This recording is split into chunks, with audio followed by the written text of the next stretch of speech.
evening. Welcome to the museum at FIT's Fashion Culture Series. My name is Tania Melendez Escalante, and I am Senior Curator of Education and Public Programs.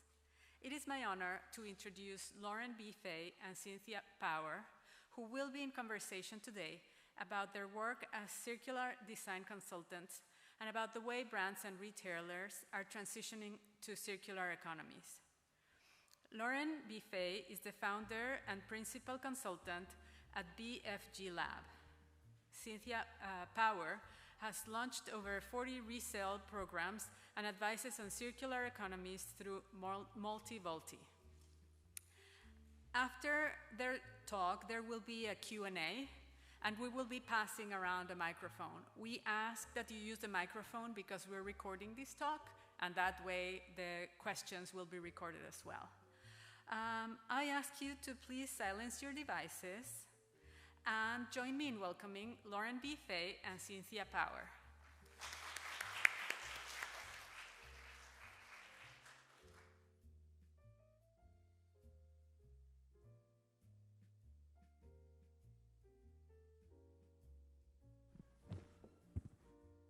Hi.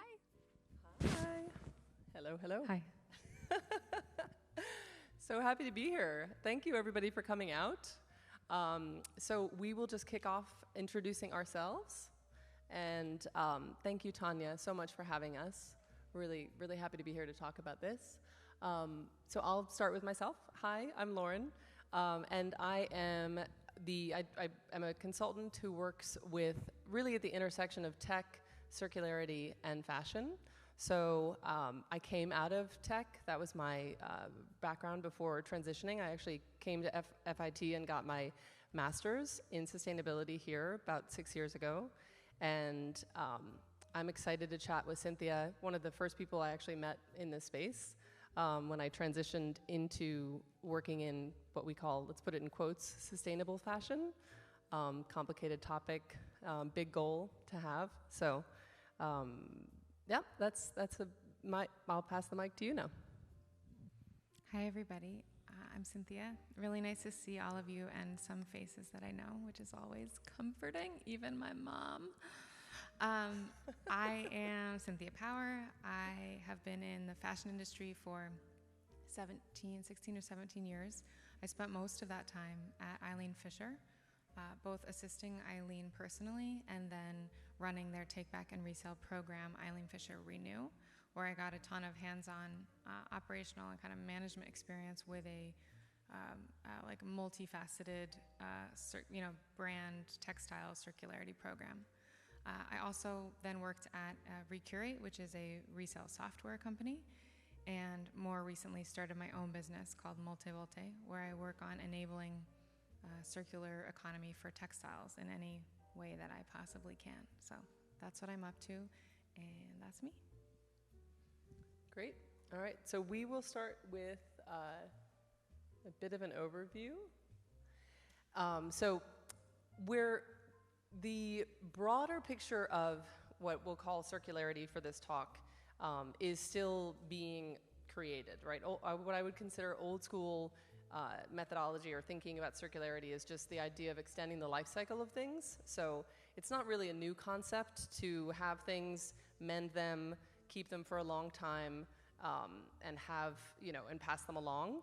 But with the advent of the huge shifts that have happened on a meta level with fashion in terms of much higher production, fast fashion, now e-commerce, that Pandora's box is open.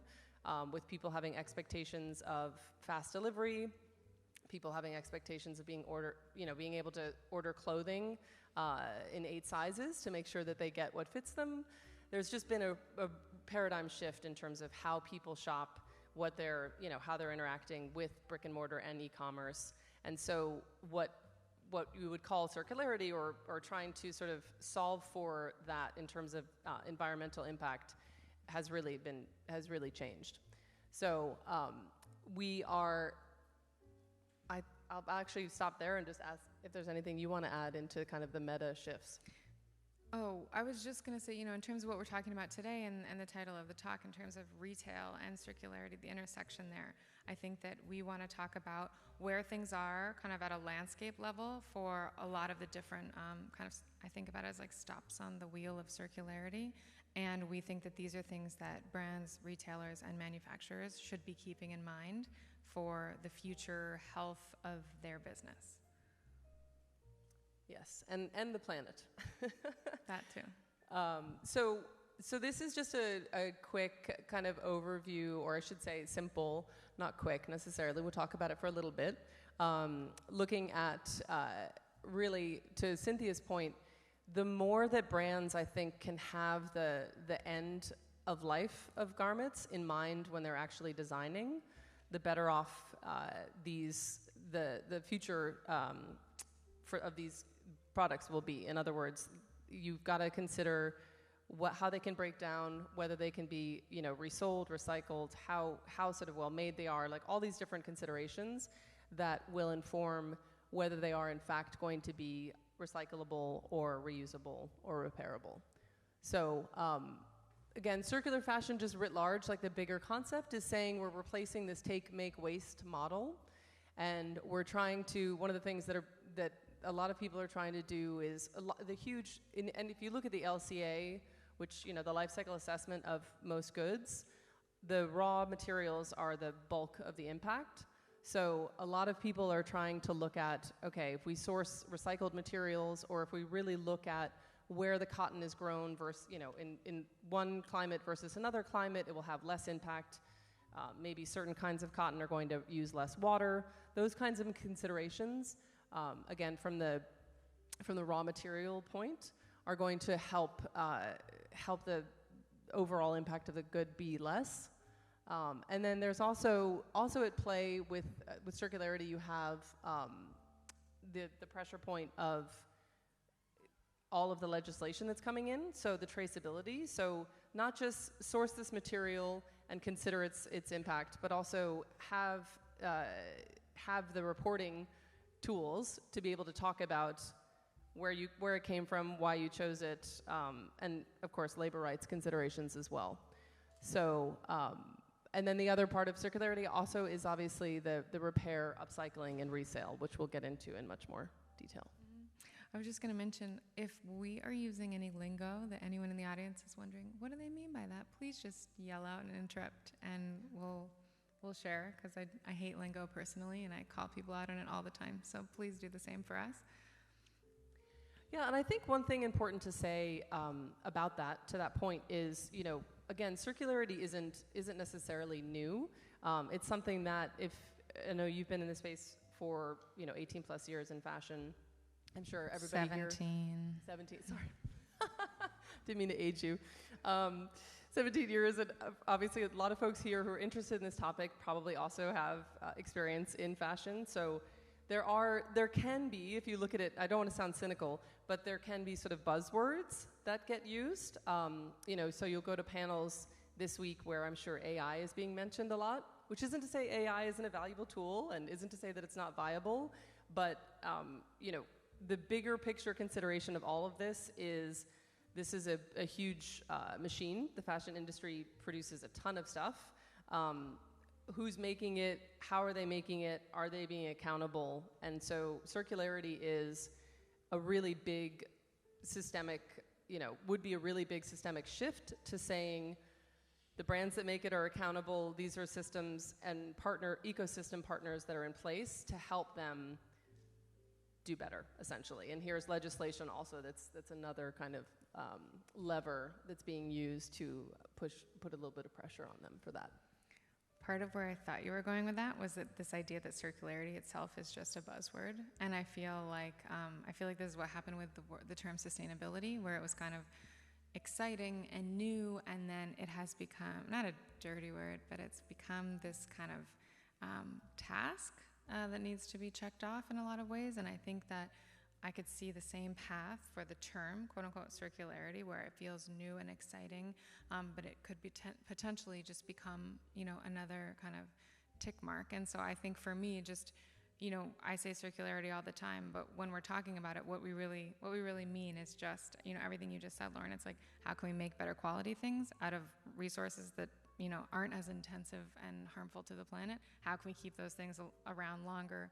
How can we recycle them when they're done? To me, all of that is very common sense and isn't buzzworthy at all. It's just, how do we, anyway, I think it's just the terms. We get caught up in the terms a little bit.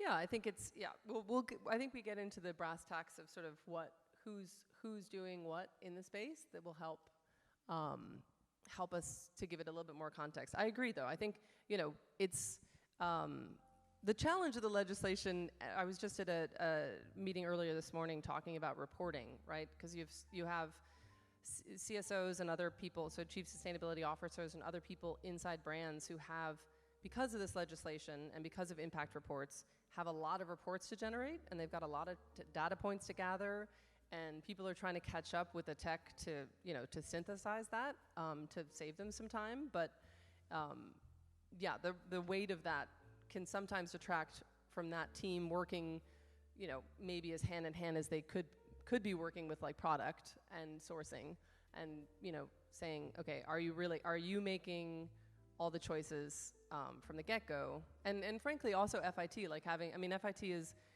been leading the charge, I think, nationally as a school that has, obviously with hemp and so many different fabric initiatives. FIT is definitely at the forefront of sustainability. I'm biased on many different levels because I'm also an alum, but I do really truly think that there's, Cornell and FIT and some others who are really, they're talking about it. Sustainability is just integrated into a lot of the conversations. So the weight of those decisions really does rest with the designer, and the designers do need to have their sort of eco lenses on when they're making choices, because some things are just can't be made in the volume necessarily that they maybe have been in the past, right? Certain fabrics. Yes, definitely. I could go down a rabbit hole there, but I'm just going to move on. Okay. Well, let's shift to repair then. We'll talk about the extending the life cycle. So we talked about repair, reuse, and resell. I'm going to mess up the order. We'll start with repair, and I'll pass this to Cynthia because I think you've been working on this a lot. I will pick up one thread from what you just said, which is I think the C-suite buy-in for any sustainability or circularity measure is so important. And when you talk about, and by C-suite, I'm talking about your chief, usually your CEO, your CFO, and your COO. And if they're really interested and bought in, great. If they're not, it's definitely more of an uphill battle. And I think when you mention what is every decision that a designer is making, I think one of those questions is, do they feel they are empowered to make that decision or not? So when we're talking about sustainability and circularity in retail, that's another big piece, right? Is the CEO, the CFO, the COO willing to say, yes, instead of sending that marketing email to buy a new piece of clothing, we're going to send that marketing email to buy a used piece of clothing? And, is there a willingness to do that? Which in many cases there is not yet, but I anticipate there will be more. So talking about repair, a few kind of trends that we've seen we wanted to touch on. I've seen what I would call a vendor explosion of repair vendors. So this is both direct to consumer repair vendors that are interacting with people and helping them repair their things. And that would be like Fixery is a new one out in Seattle. Old Flame Mending is doing this in Philadelphia. You also have a kind of repair software vendors who are working in between people and brands, but they're mostly working with brands to help brands offer like a comprehensive repair service to all of their customers as like a post-purchase experience. And then you have the Alter-News, the Circulos, the Mendits, and then you also have operators, right, who are doing large-scale repairs for these types of programs, like a Tersus based in Denver. So, this list is longer. There will be more companies, and there will be more companies on there, but really interesting to see. I think there was really, resale was kind of the first big wave, I would say, of circularity in retail, and I think we're going to see more and more on the repair side. Are you trying to get in there? I feel like you are. I was just going to say one thing, which is also, for me with repair, it's fascinating. I mean, I'm not a sewer, but I am a mender and I am a darner. Visible mending all the way. It does not look pretty, but it's functional. And that is, if you go back like 2 generations, everybody had those basic sewing skills, I feel, and it's not, it's definitely phased out. So I love that there is the proliferation that you just mentioned, and all these companies it's very smart to have the tech interface that, makes it basically easy for larger companies to source, whether it's cobblers or tailors, and just kind of know where all those players are and give them business, and streamline that. It's great. But on the other level, part of me also looks at it and thinks it's amazing that we also could just teach home ec classes where we teach people how to sew. So. Yeah. Anyway. Yeah, it's been a big social shift for sure. Yeah. We also see in-house programs, so you'll see brands actually trying to take this on themselves and offer this type of experience to their customers. Some luxury brands are very good at this, actually, and if you spend a few $1,000s on an item, I would hope that they'd be willing to fix it when Scott is laughing. But you also have other programs of maybe slightly less expensive brands that are very committed to repairing their own products, including Eileen Fisher, where I worked for a long time, including Patagonia. They've really put out, I would say, many, if not all, the stops on repair, and they have a whole thing on repair over replace, and they're just fantastic at talking about that. I was also actually, I have a podcast called the Untangling Circularity Podcast, and my co-host is here sitting with my mom. I have my little corner over there of support, and we were talking with iFixit today for the podcast, and they were saying that they have worked with Patagonia directly to create all of these programs, manuals to help Patagonia customers learn how to repair their own products. Oh, nice. And I think that beyond just offering to do that yourself, Patagonia has their Worn Wear trucks out there where they're helping to repair people's stuff, but also they're empowering their own customers to go online, to find a repair manual, to do it themselves. I mean, that's really, I don't know, I would commend them for that. You also have brands like Nudie Jeans who offer lifetime repairs on their jeans. Yeah. And I think that, you get into a whole other conversation about, customer loyalty when you do something like that. Yeah. So, anything you want to add? I was just going to say Laura Novich is her name, your fellow podcast person, so we can name She's drop. here. Yep. Mm-hmm. So, and then I was going to say Nudie Jeans. If you don't know them, yes, they're out of Amsterdam, and they've been doing this for a long time. So, and they make great jeans. So, you want to keep going, or that was all I had to add? That's all I have on repair for now. Total? Okay. So how can brands, I will answer the last question. I just want to say, I think as you said, some brands are bringing it in-house and they're taking on that responsibility, which obviously has a larger overhead. And then it is great to see there are startups who are looking to connect and basically keep alive, local cobblers and tailors and give them business. So. Yes, we were actually, the other guest on our podcast this morning was Circulo.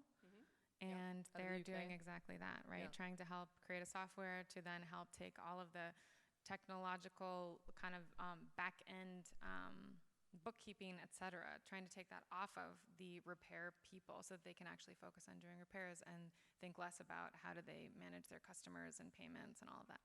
Yeah.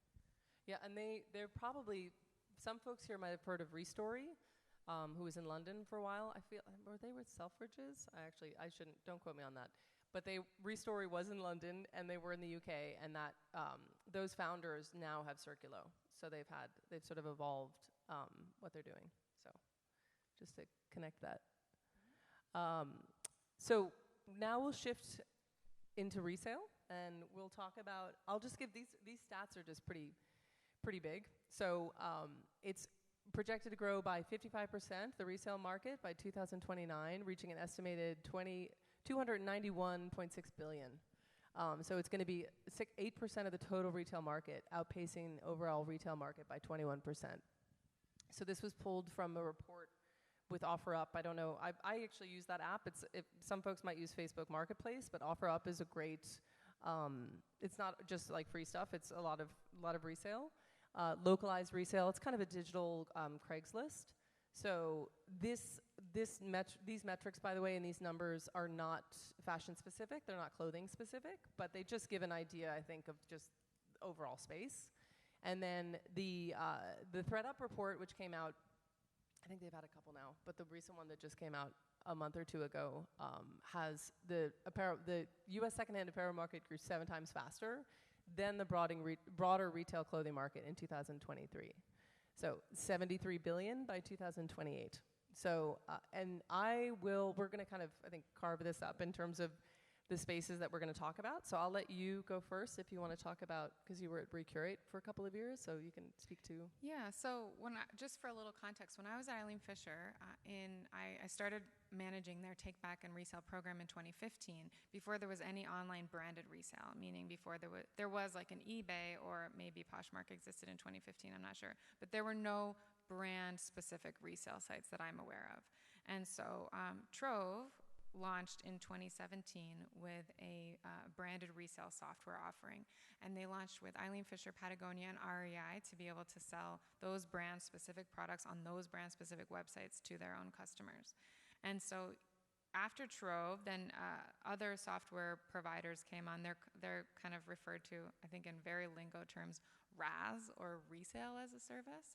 But there are these software providers, and they let brands sell their own product on their websites. And so you have a bunch of them. You have Trove, you have Archive, you have Arrive, you have Treat, you have Recurate, which is where I worked, but Trove just acquired Recurate. Then you have newer players in the market like the Again Company, which is a company I work with. And then you also have kind of like crossovers, which I'll hand back over to you, but I wanted to mention that ThreadUp, right? They have their own resale marketplace, but then they also offer brands the opportunity to have just branded resale shops in their site. So there's been, I think there's clearly an interest within industry, within software, within tech to try to offer, to try to give brands and their customers the cleanest, best experience to shop a brand's items secondhand. Yep. Yeah, and so that is a great transition to the third party marketplace rather. So you have ThreadUp, RealReal. We don't have all the, I'm realizing we have selective logos on this slide, but there's also Depop, which was a sort of a phenom unicorn entry into the space. Treat, which does peer-to-peer. And then you have eBay, TikTok is being used. Whatnot is another one which has grown really quickly recently, and they do essentially. I use the analogy of they're sort of a video eBay. So in other words, they're its own app dedicated to the resale, but they're video-based content. So and they're very well funded and growing very quickly. So I think it's interesting because it's obviously there's money in it. There's a lot of viability. I think a lot of the stigma of secondhand is getting removed, and so the brands themselves are wanting to get into that market and for their own brand equity have ownership of their resale programs. But as you know from a couple of different angles, and I know from an outsider perspective, it's just very expensive. It's a lot of work. It's a lot of oversight. It's a lot of pivoting and changing, and it's a lot of also investment. I mean, if you look at successful resale programs like Patagonia was just in the black. I think their last year was like when they reported being in the black. I mean, they definitely held up that program for 9-ish years, just being straight overhead. So they, and there are some folks that are still. I mean, I don't know ThreadUp's latest numbers, but it's resale is a very tough market, especially when you get into the D2C. But I think Patagonia has made a good move with it has a dedicated URL for worn wear, and it's really on brand for them to do resale. They've done a lot of different things with on many different levels that make it really smooth. And other brands just don't necessarily have the same community that's as open to it. So resale is definitely, it's complicated. There isn't like a silver bullet to it.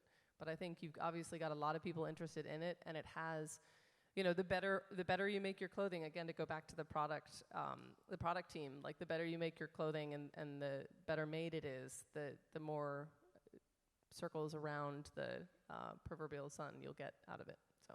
Yeah, and I think in terms of to our title of the talk about retail and circularity, resale is where I think most brands and retailers see the potential for revenue in addition to the potential for customer acquisition, for customer loyalty, for customer retention, right? Like, how do you keep your customers happy one way, and how do you keep them coming back, and how do you bring new ones in? One way is to sell your hopefully kind of high quality product at a lower price used, and you definitely can bring in some new customers that way.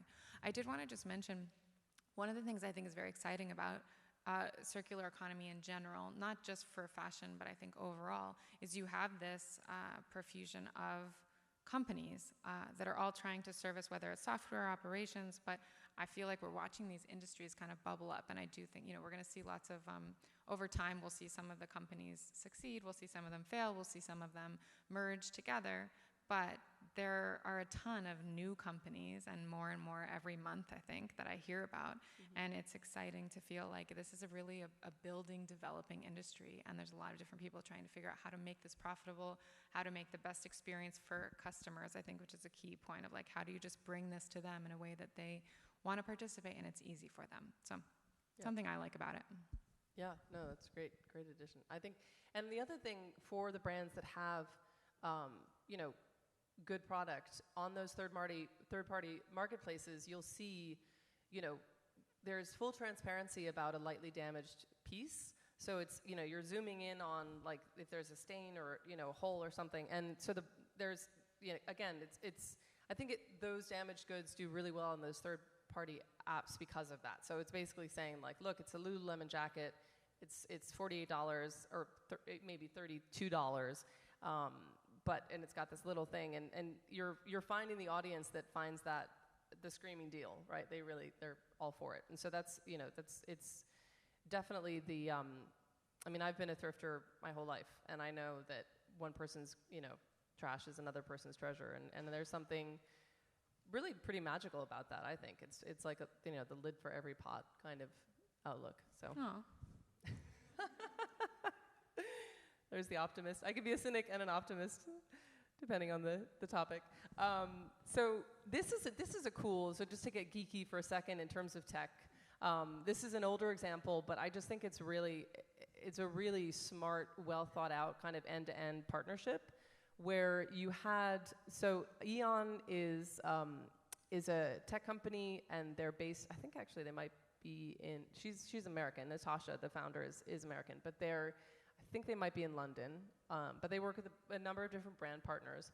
So they launched with Chloe in spring. They're a digital passport provider. That's what they do. Yes, that's important. Yes, thank you. So I just said tech company. They put like a QR code on the inside of products for customers to scan to be able to have kind of an instant digital experience with their product. Thank you. Yes, very important context. So Eon partnered with Chloe, which is the fashion house, and for spring 2023, Eon had digital passports on the collection and partnered with Vestiaire, which is a competitor of the RealReal, secondhand marketplace, so that basically in real time, if you bought that items from that collection, you would be able to have the history of that item, the equivalent of like a Carfax report essentially, for that bag or piece of clothing available for online resale. So the experience is, you go into your Chloe bag that you paid thousands of dollars for, so you probably keep for a while, and you use your phone to scan the QR code, and it brings up a bunch of information about how your bag, not only how it was made, but also if you want to do an instant resale, there's a button for it, and then it populates a listing automatically to sell it on this third-party marketplace, Vestiaire Collective. So really just connecting all the dots with a lot of tech to make that resale experience very smooth for the customer. Yeah, and then also on the Chloe side of things, very reportable, in terms of their data, so they can know. It ultimately could also inform their product team what's getting resold. How does it do on the secondary market? There's a lot of data points that they could get for future collections, and also for obviously their ESG teams as well, to show that things get resold and reused. So this is our 5-minute warning. Okay, all right, let's keep moving then. Take back and sorting. So the operations, you've alluded to operations. I'll hand this to you once I finish the sentence. So you can give us the landscape. Yeah, tell us more about that. Okay, so one of the really important parts of circular economy for any industry is being able to take back whatever is being made, and you have to sort through it for, we say, highest and best use. But you need to be able to take back a pile of clothing if we're talking about textiles, and you need to go through it and say, this is in great condition and it's a great brand, it should definitely be resold. This is a great brand, but it's been, somebody spilled a glass of wine on it, it needs to be shredded, or right, the whole gamut in between. And so it's really important to understand that there is another profusion of vendors and software providers in this space as well that are specific to fashion, taking things back, sorting through them, and trying to figure out how they should all be reused or recycled. And so I say here, there's multiple reasons and paths, and one of the things that I like about circular economy in general is that every brand, every retailer can have their own decisions about what programs they want to have, don't want to have, what they want to happen to their product. And so you could take, for example, Everlane is a brand that is based out of California, and they really trade on transparency. That's what they care about the most. They have a great partnership with dbrand, so anything that Everlane doesn't sell or collects back from their customers goes to dbrand. Dbrand sorts through it, basically sorts it into like what can be reused and resold, or what could be recycled and different materials for recycling. So you have a bunch of companies up here that's what they specialize in, is taking things back and sorting through them. So you have dbrand, which is funded or partially funded by Waste Management, that WM that you see down there. You have Helpsy, you have Super Circle. This is something Return to Vendor does, which is a company that I work for or work with. But then you also have all the technology that's required to do that sorting, because textile sorting especially has been very manual for a really long time, and it takes a long time, and it takes, very specialized people with specialized skills to do a really good job at that. So there's a huge opportunity for automation and technological advancement there. And so you have companies like FiberSort and Sortile and Matoha and what's another one? Refibered. I don't know. They're coming up with all these great technologies to help. Go ahead. Were you going to say one? Yeah, That it's like a whole system of conveyor belts and infrared scanning and all kinds of different kind of components to help create more of an automated system to sort through textiles. And then, just to say, you also then see these other these resell as a software providers playing a part in this too, because they're creating software to take back stuff from their customers. And so they, not only are they creating the software, that software experience to get stuff back from their customers, but they also need operating partners like a Helpsy and a dbrand to help sort through all of that stuff and figure out what needs to happen to it. So you have like a really whole ecosystem here. And what did I say? I think this, there's a huge opportunity here for brands to take responsibility for their product, to de-risk for EPR, extended producer responsibility legislation that is happening in Europe and coming to California and hopefully other states in the US. And then just my last point here is that I mentioned the sorting tech is really advancing rapidly, and it's really enabling a much higher volume and speed of sorting, which will enable textile recycling at scale, which is something that we're going to talk about next. Yeah, and I'll say too, I think what's exciting about this is the evolution. Like this is, there's nothing necessarily wrong about shipping things overseas, but to your point of highest value for longest, trying to sort things domestically and keep things domestic and put them either back in the programs that the brands themselves have or through through partners. They're just lowering the footprint and capturing the highest value for the longest. So, and being able to track all of this, because it's getting a lot more technical. So that leads us to recycling. So textile to textile recycling. We'll talk a little bit about this. I want to be mindful of the time so we get to some questions as well. But the reality of textile to textile recycling is that the R&D is there. There's some really interesting players in the space. We've got some of the logos up here. So if any of you are familiar or have started to learn about them, these will all be people you've heard of. Reju, Sire, Cirque, Circulose, Worn Again, Evernew. Evernew is, Stacy is a FIT alum, Amber Cycle. But the reality, sort of, the man behind the curtain with a lot of the textile recycling is that they are not funded. The infrastructure is anywhere, some of these players are looking for anywhere from, 50 to 70 million, which for some, depending on the room, for Climate Week, I feel like for some of the conversations and rooms that are where people are talking is actually not that much money. But a lot of these players are struggling still to get funding to be able to really to break ground. And then some of them are, it makes sense on some level for them to be over in Asia, obviously, because so much production happens there, and there's so many so many production, so much pre-consumer pieces that they can recycle. But she means pieces that are cut from the production process, right? Yeah. So scraps from the cutting rooms. Exactly. Yes. There so much that volume is where the manufacturing happens, which is for the most part not in the U.S. There's really a small percentage still left here in the U.S.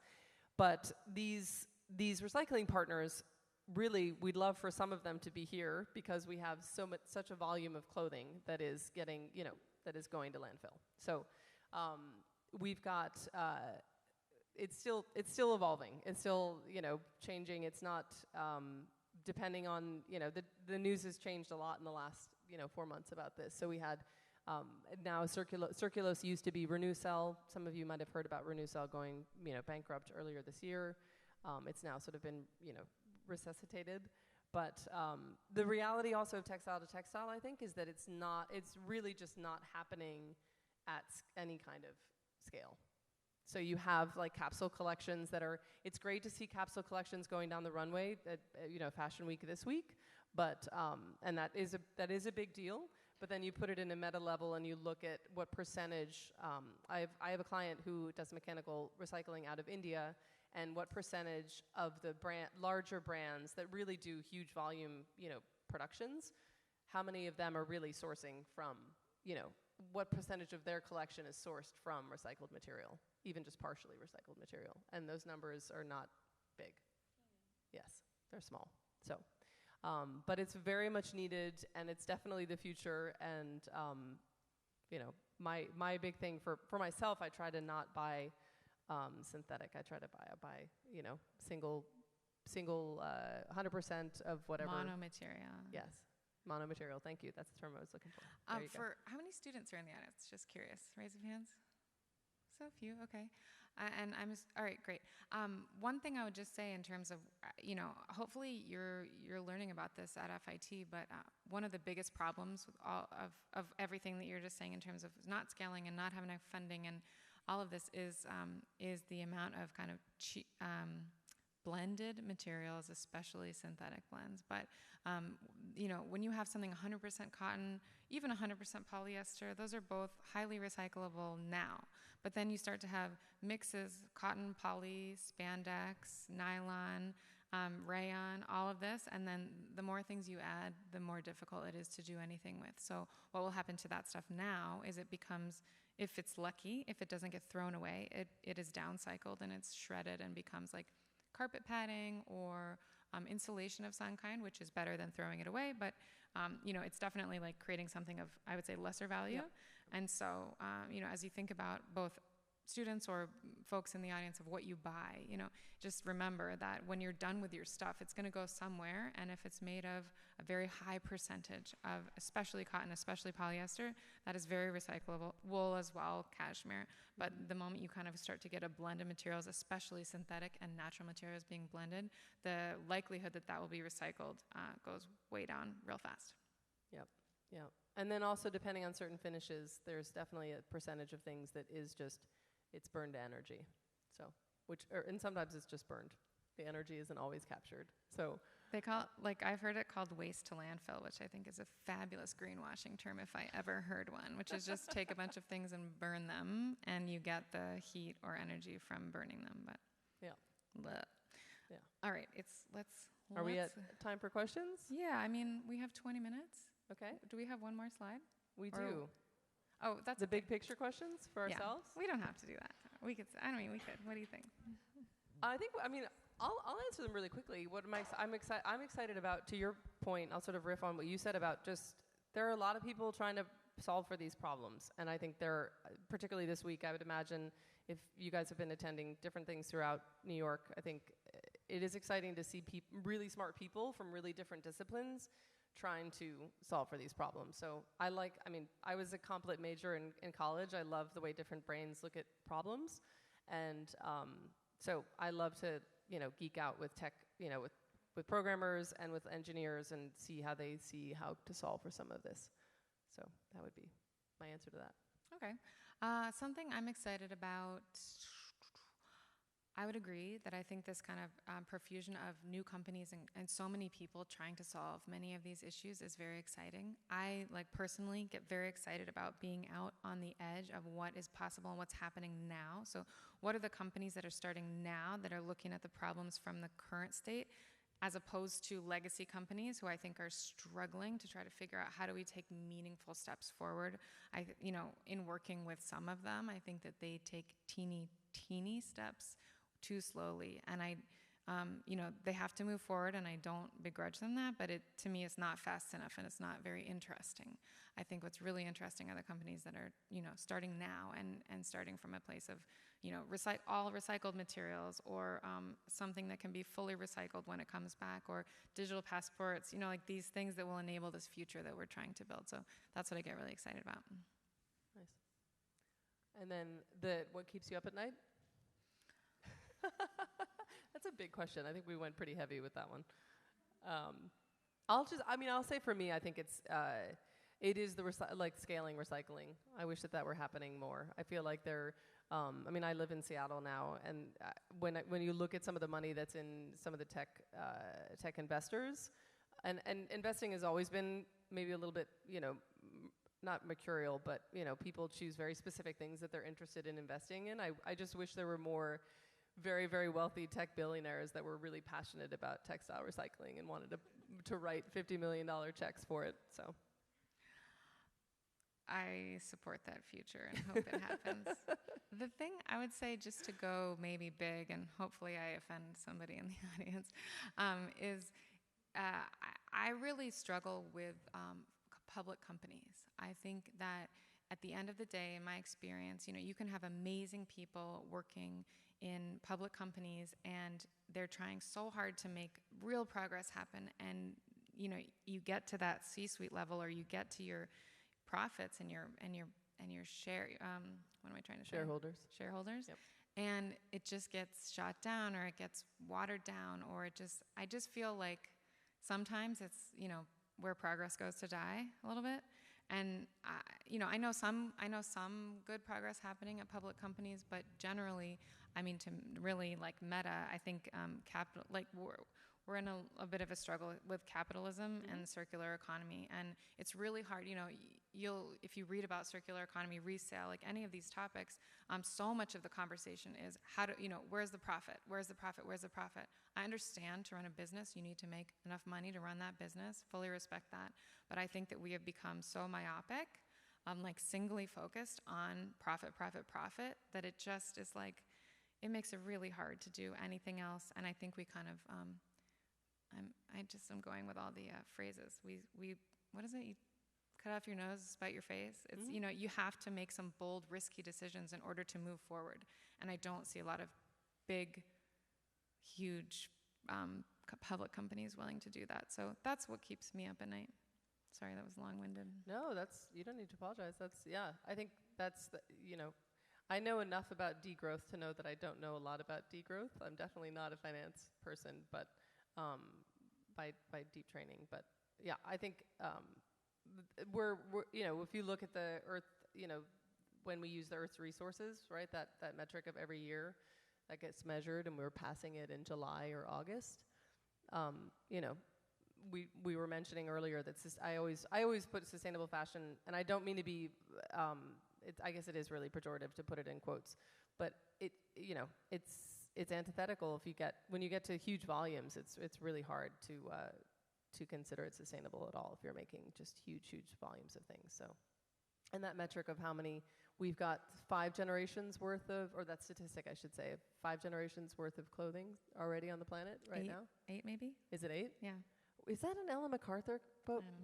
Sorry, we should not be quoting stats. This is what our conversations are like. We just trade stats and names all day long. We'll now open it up to questions. We would love to hear if you all have comments, questions. We have a mic that they would. We're having them speak into the mic. Should we give one of mine? Oh, okay.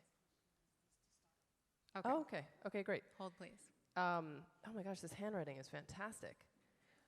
All right. So I will ask. How about I ask this one to you, and then you can ask the other one to me, maybe?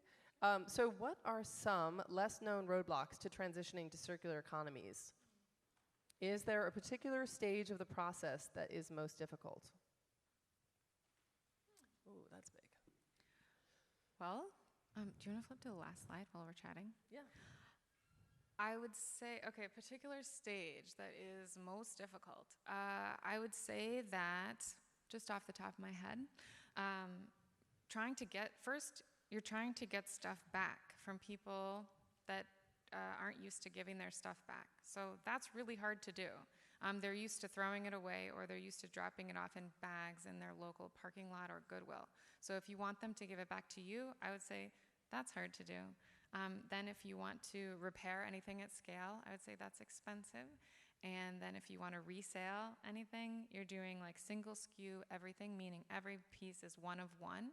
And that's what a lot of technology companies are solving for now, but that is challenging. I mean, every step is challenging, to be quite honest. That's why it's exciting and why it requires this whole kind of new industry to form around it.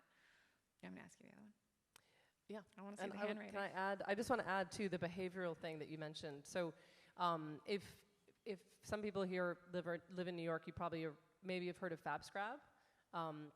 So Jessica, who founded FabScrab, who actually I saw speak here when I was a student at FIT, was in the sanitation department in New York, and she did I believe it was her thesis on what percentage of they basically did an analysis of some garbage in New York and saw how much of it was textile. And it really is amazing to me, not just, underwear and things like that maybe people would get rid of at a certain point and throw out. Like, people really do throw out a really high volume of clothing. And I think that is, again, that goes back to the behavioral stuff with some of the costing, like the cost of clothing. It's so cheap, we're making it it's thought of as disposable. And then it's oftentimes with those cheap prices so poorly made that it's not making it through, 4 or 5 washes. So it's also doesn't have, it doesn't have sort of the buy-in of the owners, and it is getting thrown out, discarded. Yeah. And like we were talking about recycling, things that have been made not to be recycled is really hard. Okay, how do companies balance this transition with maintaining economic health and stability, Lauren? Well, we talked about Patagonia. I think economic stability, you've got to look at the long game. So they've got to be companies that have, I'm friendly with a CSO, so Chief Sustainability Officer in a large company that they're like a heritage U.S. brand. They're very well known. And he had a conversation with his CEO, this is last year, basically, about how his team would be somewhat protected, and the fact that they were going to be overhead for the whole company was something that they were going to, stand behind. So I think that they're very unique, and I don't want to purposely not share the name, but I just won't, because it was personal conversation. But that's rare, right? So, and I think here's where I land on that. I think economic stability, I mean, if you have, for the brands who are really going to invest in this and make the transitional shift to be circular, there's the accountability of that is going to have serious brand equity. Like, they're just going to get respect, essentially, of people that are starting to pay attention to this, and citizens who care, who are also consumers, right? They're citizens, consumers. And so when those people go to buy things, because clothing is a commodity and everybody needs it every year, maybe not as much as they buy every year, but they do need clothing, then they'll choose the brands that they know are essentially putting their money, very literally putting their money where their mouth is. So I totally agree with that. I also think it's important to just note that if you're thinking as a, C-suite, whatever officer at a company, you're always wanting to bring in new customers. You're wanting to keep your current customers happy, and you're wanting to keep your customers that used to shop with you, you'd like them to come back. And so I argue a lot that multiple different kind of circularity programs will do those things. You also, if you have a resale program or potentially different types of repair, maybe programs or upcycling programs, you're looking at different streams of revenue, which I would argue is a little bit de-risking.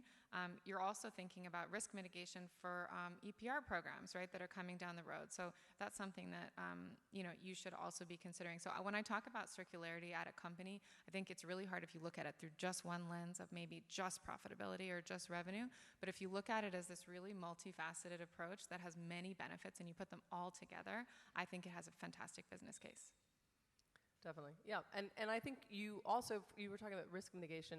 If these companies, the companies that get, the stick and get caught out not doing certain things, are going to really, they'll struggle potentially to recover in what is a really competitive market. So, getting out ahead of it has, yes, lots of layers of value, as you said. Question up there? Can you hear me? Okay. Yeah. So my name is Jessica Asfar. My company is Asfar Designs. So I work with small businesses to create their own apparel brands. What do I tell them when they ask me point blank, what value does it bring to bring in sustainable materials when the consumer isn't caring enough? Like, it's not actually bringing perceived value. So with their bottom line, when they're doing a collection of like 5 pieces, how do I convince them to actually utilize sustainable materials when it's not going to add to their bottom line? And they're not a big corporation. So this is like their life savings. They're working really, really hard. They want to make something. They want to be sustainable, but it's just not applicable. And the manufacturers that are here aren't willing to do small runs, or it's very expensive. Yeah, sorry, I gave you a hard time. No, it's okay. I'll take a stab first. I'll just say it's hard because there is kind of an economy of scale in terms of this being a smart business move. It's really hard. It's hard to be a small fashion brand, full stop, period, these days. So, yeah, I would say if it's something that they care about and they're passionate about, then it will authentically be tied to that brand and those products and that company. I don't know how you would, try to convince somebody with like a business case for it. Mm-hmm. It would have to be. I mean, Mara Hoffman was a great example of someone who kind of retroactively, started and then about 6-7 years ago started really leaning into and just completely reworking like all of their sourcing and materials, and became really transparent and sustainable, and had a lot of reporting, or like it was all very real, for lack of a better term. Like they made some huge changes and shifts, and but they just shuttered, just earlier this year. So it's really tough to be a smaller brand. There's a lot of consolidation happening, and that's not the answer you're looking for. But I have more of a maybe positive spin thought. I mean, I think all things being equal, like manufacturing is expensive in the United States, right? So I'm going to just say like that doesn't matter what you're making, right? It's just going to cost what it costs. Yes, sustainable materials will cost more money, and I think I would say, you have to check in with your personal integrity on that one, right? And I understand if it's your savings, it's your savings, and you can do what you can do. But I don't personally believe that we need a bunch of new designers out there. And sorry, FIT. I don't personally believe we need a bunch of people making clothes that aren't recyclable, that will only last for one season. Like, can we please move beyond that? So I would say, oh, thanks, Faith. The other thing I would say is you could kind of think about it as design for circularity. One of the principles of design for circularity, or two, are design for longevity and design for emotional durability. So you could say, okay, I can only afford to buy this very unsustainable, polyester spandex fabric, but I'm going to make something that people are going to love, and they're going to have it for so long, and I'm going to take it back when they're done with it. And I'm going to figure out what to do with that, and I'll keep my personal integrity that way. So I think there's a lot of different ways that they could think about it. But I would say, like, don't just start another business to, like, make something cute and not care about what's going to happen to it. Well said. Question here or there? Yeah. With the constant pressure of turning out collections for big brands and large designers, how does this affect circularity, and should we seek to end this cycle of constant spewing out of 4 or 5 collections a year? You just answered your own question, sir. Yeah, I agree with that, definitely. I feel like that was rhetorical. But I don't know. Are you tired of that whole system? And I'm assuming you're a student here? Yeah, so you're the next generation that's coming up, right? So, you start to see, I'm starting to see some designers that are kind of doing their own thing. I think that we'll see more and more of that. I also feel like what we see on the runways is actually, nobody actually buys that stuff. This many people buy that stuff, right? The rest of us are shopping at the Gap and, I don't know, Uniqlo or whatever. So, and thrift stores. I know a lot of FIT students shop at thrift stores. So I think that, the focus on that is maybe too much, because to me, it's not a big part of reality. Well, I also think there's the bigger, machine that used to be part of. I was having a conversation earlier this week about what it was like to start a brand, 20 years ago. There was really kind of a formula, and it involved potentially meeting Anna Wintour and kind of pose. And I don't know her at all, so this is no shade to her at all. But there was really consolidated kind of levers, really kind of access and kind of power to that system, and that's broken down. That's no longer the case. Like, there isn't the same structure or paradigm of that. I think the democratization. I think, and the other thing that's changing so much is the way that the way that content's getting produced. Younger. I'm gonna age myself. It sounds like a fogey, but yeah, What's a fogey? A word that old people use to refer to themselves. That nobody under 40 probably knows what it means. I'll just echo what Cynthia said, which is you guys are going to and already are changing that. So I think it's not long for the world, hopefully. There's another question in the middle. Oh, go ahead. You're on top of it. Hi. So I'll preface this with apologizing. I came in a little late. You might have touched on this.